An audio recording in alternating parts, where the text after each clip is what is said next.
welcome to this special web edition here of Cuse Countdown on the campus of Syracuse, previewing SU and Temple this coming weekend. I'm Heather Prusak alongside Gabe Altieri. And Gabe, we saw this past weekend SU clinching a bowl game, getting that magic win number 6, but you saw a lot of senior leadership this past weekend. Certainly. Ryan Nassib and Alec Lemon both came up huge in the win against Missouri. Alec Lemon with 2 touchdowns, came up huge on that last drive. They almost went to him. It seemed like every play on that drive. And Ryan Nassib's showing a lot of poise. They were down on the road against an SEC team, and they found a way to pull it out. And that last drive, Alec Lemon's so wide open. I don't know how he got that open, but you saw a lot of magic there between those two. But heading into this weekend, after Missouri, the team kind of downplaying the win a little bit because they really want to finish out this season strong, even though they've already clinched the bowl game.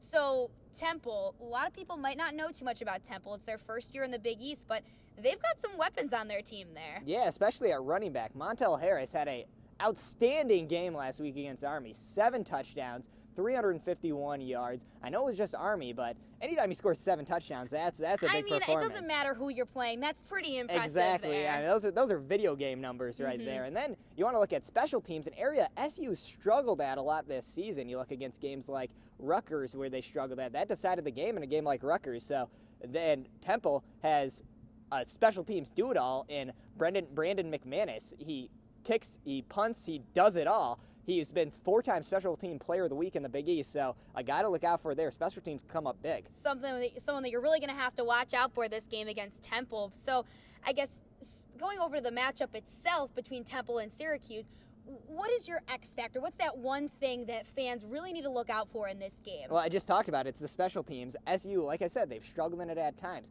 You go back to that blocked field goal, rather, at Rutgers a few weeks ago. That really decided that game. And you look at it now, if SU wins that game, that's huge. They could be in position to go to the Orange Bowl right now, winning the Big East after the way the season's turned out, beating Rutgers. So that's a big thing to look at, and it's something that could decide the game. So many different changes on special teams this year for Syracuse, with Doug Marrone, of course, taking over the special teams. Now, we can sit here and talk all day about matchups and players, but at the end of the day, the score is the only thing that matters. So who do you got in this one, Gabe? I'm going to go with SU. I think it's going to be closer than it probably should be. I think 35-21 SU. Ryan Nassib and Alec Lemon. I don't think there's anybody hotter than those two players in the Big East right now. And they have the right mindset. They're deciding to move forward. Let's end the season on the right note. So hopefully they don't have a hangover from that big win at Missouri. And both of them not only getting Big East attention, but certainly some national attention there after the win at Missouri and then the win against Louisville. Lots of people talking about those two. Well, that's all the time that we have here. Thanks for watching, and you can catch out even more coverage of SU and Temple by checking out sportsblog.citrustv.net. I'm Heather Prusak alongside Gabe Altieri. Thanks for watching.